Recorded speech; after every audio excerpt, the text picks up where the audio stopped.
Señor Coronel John Marulanda, muy buenos días. Doctor Londoño, muy buenos días y gracias por tu amable invitación. Bueno, señor Coronel, no es un tema grato, es un tema inmensamente doloroso, pero lo primero que hay que saber, antes de sacar conclusiones, antes de buscar los orígenes y las causas del desastre, es comprenderlo en su realidad, penetrar en lo que ocurrió, en los hechos. Esto no se arregla con discursos, ni con proclamas, ni con declaraciones. ¿Qué pasó en Tumaco, señor Coronel John Marulanda? Pues mire, doctor Londoño, sin tener información privilegiada, ni información más allá de la que dan los medios, a la cual he acudido atentamente, lo que pasó ahí es una muestra de lo que va a seguir pasando en el país con la muy desafortunada decisión del gobierno de permitir que los cultivos, que ahora de acuerdo a lo que se acordó en La Habana no son ilícitos, los cultivos de coca proliferaran y que las comunidades empezaran hoy más que antes a vivir del producido de estos cultivos y fueran manejadas y organizadas por las FARC, que en los acuerdos también no se comprometieron a lo que el señor embajador de los Estados Unidos dice, a la cuestión pragmática de entregar rutas y contactos y demás. Ellos firmaron un acuerdo diciendo que buscarían con el gobierno mecanismos y métodos para lidiar con ese grave problema y demás, pero los cultivos no se consideran ahora ilícitos, se considera ilícito el narcotráfico. Y esto, por supuesto, con la suspensión de la aspersión aérea y con la legalización del narcotráfico como delito conexo al de rebelión, ha permitido que seamos de nuevo los primeros productores de cocaína en el mundo y que tengamos más de 200.000 hectáreas sembradas con coca. Los programas de erradicación del gobierno no han funcionado. Esa erradicación forzosa, que es lo que determina el contexto de lo que sucedió allá en Tumaco, pues no va a funcionar porque la comunidad no lo va a permitir y está organizada y está manejada por las FARC, que le dice hechos reales. El gobierno no ha llegado allá con nada de lo que ha prometido y por lo tanto sigan sembrando coca porque es lo único que usted tiene para vivir. En medio de ese contexto es que se da ese lamentable hecho que estamos ahora tratando de interpretar. Bueno, coronel, pero ¿qué pasó? Primero, ¿cuántos fueron los muertos? ¿Quiénes eran los muertos? Porque dicen es que los campesinos se le acercaron a la policía. Cocaleros, señor coronel. Cocaleros.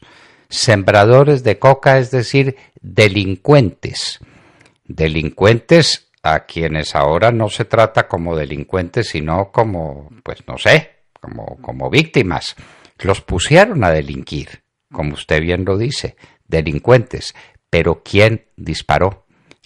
Porque ahora le están echando la culpa es a los policías, de manera que no fue el presidente que tomó una política equivocada, no fueron los que negociaron en La Habana entregándole la responsabilidad de erradicar la coca a quienes la siembran y a quienes se benefician de la siembra y del tráfico, no fueron los guerrilleros que son los que empujan a esta pobre gente delincuente a hacer lo que hace, sino que son los policías. Coronel, ¿usted qué ha podido averiguar? Mire, doctor Londoño, yo conozco en carne propia muy bien esa situación. Primero déjeme decirle que cuando en esas áreas remotas, que yo conozco por 30 años de oficio castrense, en donde hay comunidades depauperizadas, en donde no hay nada, ningún beneficio para la gente y solo se ve desesperanza por ausencia del Estado, hay que decirlo. Cuando se dan esos bloqueos de vías y protestas comunales y demás, y tiene uno que con el ejército o con la policía confrontarlos inicialmente de manera cordial para que despejen la vía, para que no salgan de la instalación donde están, lo que sea, que haya que hacer, cumplir la ley. Normalmente los bandidos de las FARC en medio del diálogo que adelantan las autoridades con los campesinos o con los habitantes de la región, ellos tienen una técnica que es tenebrosa. Ellos, en la periferia, en donde esté la autoridad con la comunidad, estallan uno o dos o tres petardos, y eso lo único que hace es exacerbar la tensión existente, y si el comandante no tiene un buen control de sus hombres, cualquier soldado se asusta, dispara al aire, o aprovechan la confusión para que la comunidad inmediatamente entre en pavor, y ahí tenemos resultados inesperados. Esa técnica la han utilizado antes y la siguen utilizando, y creo que eso fue lo que utilizaron allá. En segundo lugar, el informe que dan es muy pobre. Como expertos en balísticas a estas alturas del paseo no nos pueden decir qué tipo de calibre fue el que impactó a los desafortunados campesinos o personas que allí murieron. Se contentan con decir que son proyectiles de alta velocidad, pero yo esperaría de la Fiscalía y de unos expertos en balística que me digan qué calibre fue, para tratar de determinar la procedencia de esos proyectiles. No quisieron ir a recoger las vainillas para saber si son 5.56, si son 7.62, a qué arma pertenecen, quién era el que tenía esa arma. Dicen algo, que no hubo impactos cercanos. Eso también es indicativo de que pudieron haber francotiradores de los terroristas, porque lo cierto es que la policía estaba de frente con la comunidad hablando con ellos.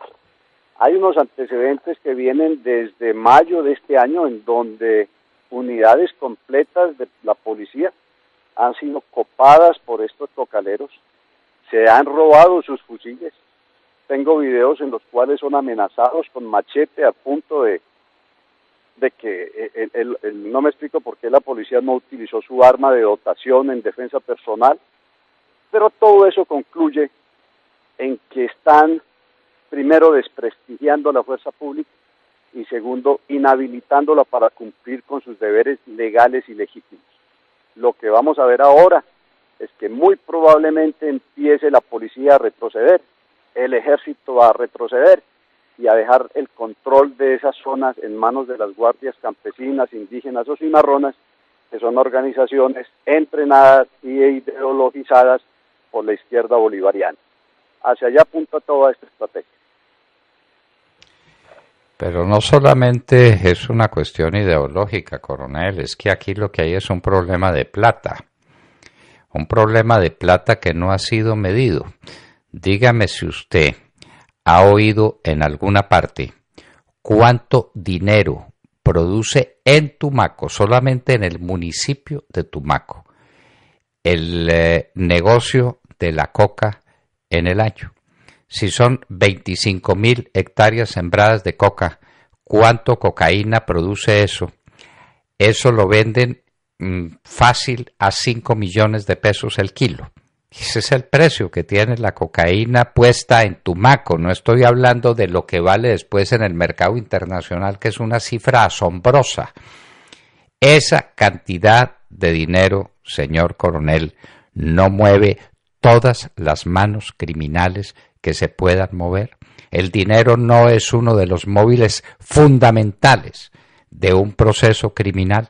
¿Cómo es que eso no lo averiguan para saber finalmente qué pasó? Y desde luego el tema balístico es un tema esencial, usted tiene razón, porque no solamente es el calibre del arma, sino que nos enseñaron cuando estudiábamos medicina forense con el doctor Garavito y con el doctor Uribe Cuaya, que uno de los temas esenciales de la balística es la distancia a la que se dispara y la ruta que siguió la bala en el cuerpo de la víctima para determinar desde dónde disparó el victimario.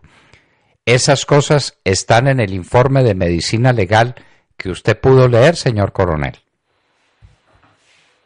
Sí, ellos dicen que se dispararon a larga distancia. Hay que especificar qué entienden ellos por larga distancia, 100 metros, 200 metros, 300 metros, pero sí aclaran a renglón seguido de que no hubo disparos a corta distancia, lo cual es significativo, quiere decir que se emplearon armas de largo alcance.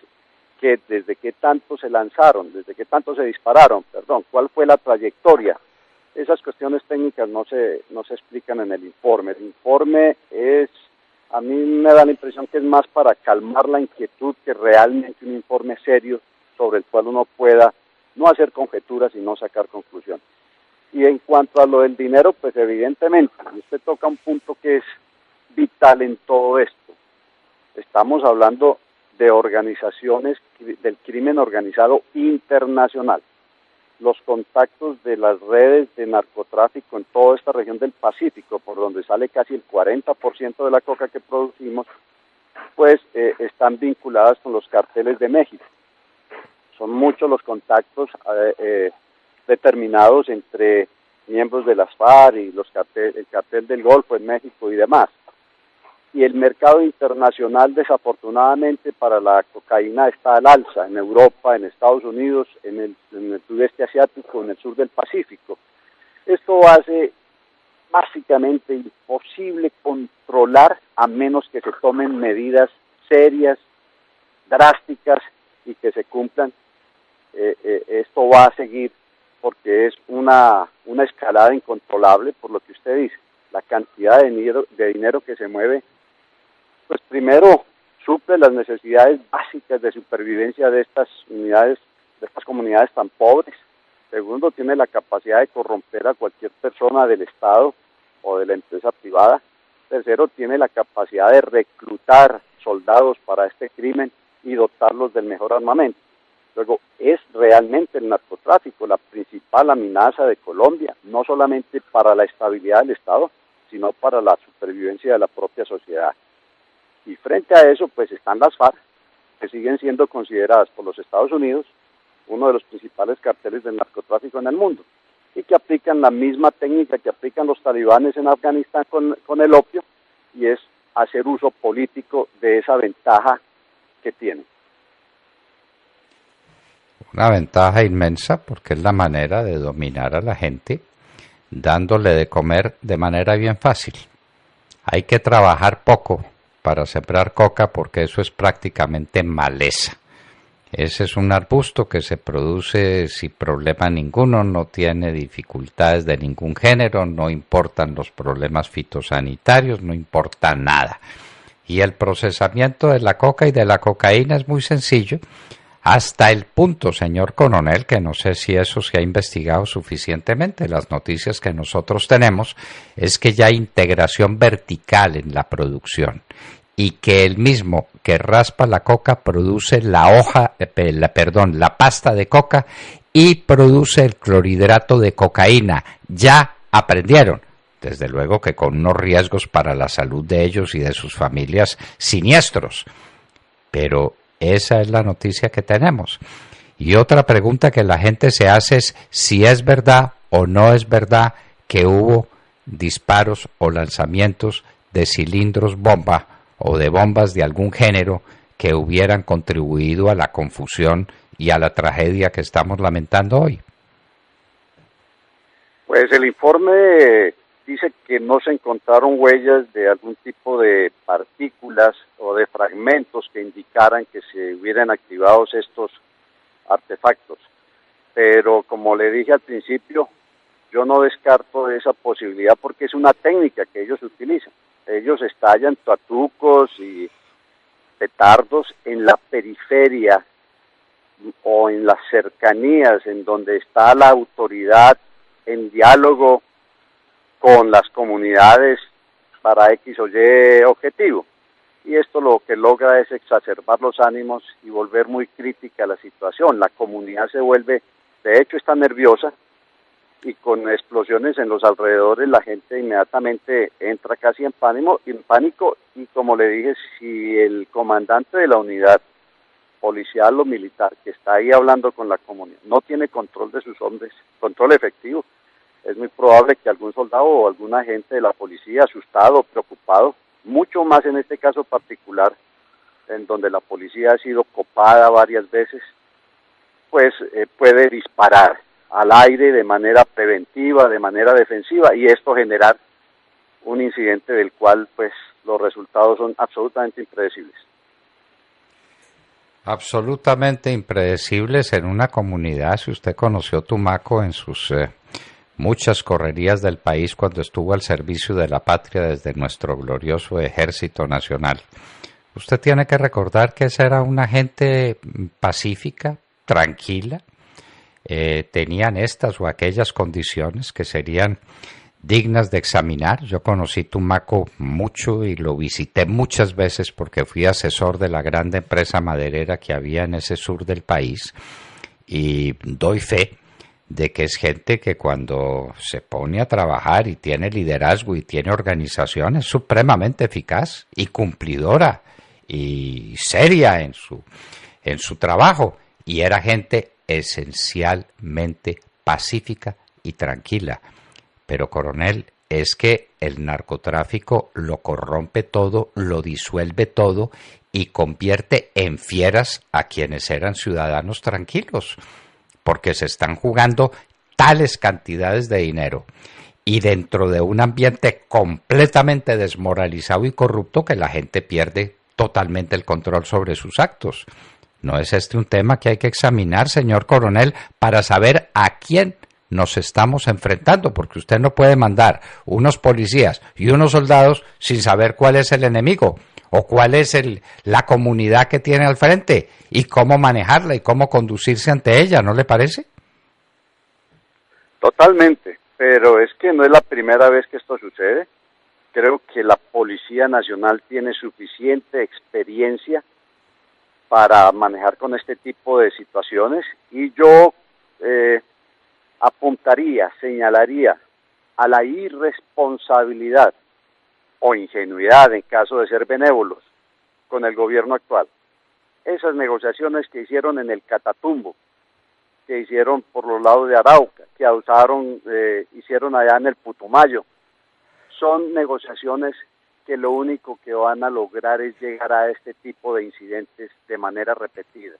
No creo que este sea el último, creo que van a haber más incidentes de esta naturaleza, creo que se van a ver en el Catatumbo, en donde la situación es casi tanto o más dramática que por allá en la frontera con Ecuador. Y bueno, esperemos que la policía con su experiencia pues sepa manejar con esto. Yo no estoy de acuerdo con lo que dice el vicepresidente Naranjo, el general Naranjo. Él conoce el problema del narcotráfico mejor que usted y que yo. No. Pero he de aceptar que esa medida desagradable de poner en stand-by a sus policías para que se investigue la situación, pues es una experiencia más que tiene que coger nuestra fuerza pública, pero la realidad es que va a ser muy difícil controlar esto a los niveles que está actualmente. Al que hay que poner en stand-by es al general Naranjo. Yo le digo coronel porque era coronel cuando yo era ministro y entonces se me quedó lo de coronel y nunca lo ascendí. El general Naranjo es el que tiene que quedar en stand-by, porque le hago una pregunta bien sencilla. Usted suspende a los policías y castiga a los policías. ¿Con quién va a controlar la próxima manifestación de cocaleros? ¿Con quién? O usted respalda a sus hombres y les da tranquilidad de que pueden no cometer delitos, no cometerlos, pero sí tener el beneficio de la duda y que funcione para ellos la presunción de inocencia. No faltaba más. Pero esto de anticiparse y condenar a los policías conduce a la pregunta que le hago. De aquí en adelante, ¿quién va a controlar una marcha cocalera? ¿Quién? Doctor Londoño, como se lo dije al principio, todo esto apunta a un debilitamiento de la fuerza legítima y legal del Estado para controlar el Estado y mantener la soberanía del Estado. Tanto el ejército como la policía van a echar pie atrás y los hombres que están allá durmiendo en una carpa, en el monte, o los que están por allá arriesgando su vida van a decir yo no le jalo a esto y van a permitir que la cuestión siga, porque el que actúa con la ley y la legitimidad de las armas del Estado siempre será acusado y encarcelado, y el que ataca o el que delinque, pues ahí está en la calle haciendo lo mismo, o no pasa eso con los de las FARC. Eso es un debilitamiento de la fuerza pública. especialmente de la fuerza militar, que fue la única que pudo detener la ambición de las FARC de treparse el poder a punto de AK-47. Ahora los militares con la nueva JEP, ya cambiamos de tema, pero con la nueva JEP los militares se van a ir para la cárcel, van a ser estigmatizados y los de las FARC andan muy contentos sin pagar por sus crímenes. Y esto que vimos en Putumayo contribuye a esa estrategia de debilitar la única barrera y defensa que tiene el Estado colombiano, la patria colombiana, que son sus fuerzas armadas. El policía dirá con toda razón, y yo diría, si fuera policía y si me tratan como el general, Óscar Naranjo quiere que traten a los policías, que vaya Naranjo y que los enfrente. A mí, ¿para qué me van a mandar? O una de dos, si no hago nada me matan, porque cuando matan los policías, ¿quién protesta, coronel? Usted y yo. De resto, ¿quién protesta por la muerte de un policía en Colombia? Nadie. Entonces voy a que me maten. O si no me dejo matar, entonces, y ponen ellos mismos los muertos, pues que es una táctica vieja y conocida, y entre las estrategias comunistas eso es conocido, poner ellos unos muertos para armar la revuelta. Entonces, la culpa es mía, y yo soy el responsable, y me suspenden, y me meten a la cárcel, y me quedo sin salario, y mi familia desprotegida. No, que marchen, que hagan lo que quieran, pero yo no corro riesgos. Señor coronel John Marulanda, esto es un hecho mucho más grave de lo que parece, pero hay que estar siempre del lado de la ley, del derecho, de lo razonable. Y a esos muchachos policías no se los puede condenar por anticipado. Si fueron culpables, pues a ver en qué condiciones dispararon. Porque esa es la otra cosa, si es que fueron ellos los que dispararon contra la turbamulta de cocaleros, no de campesinos como se quiere presentar, son cocaleros. Eso no justifica que los maten, desde luego que no, de ninguna manera, pero hay que entender las circunstancias en las cuales obró, ahí sí cabe decir, el agente, porque era un agente de policía el que estaba defendiendo las instituciones y también defendiendo su vida. Señor coronel John Marulanda, muchas gracias por acompañarnos en la hora de la verdad. A usted, señor, muy amable y buen día.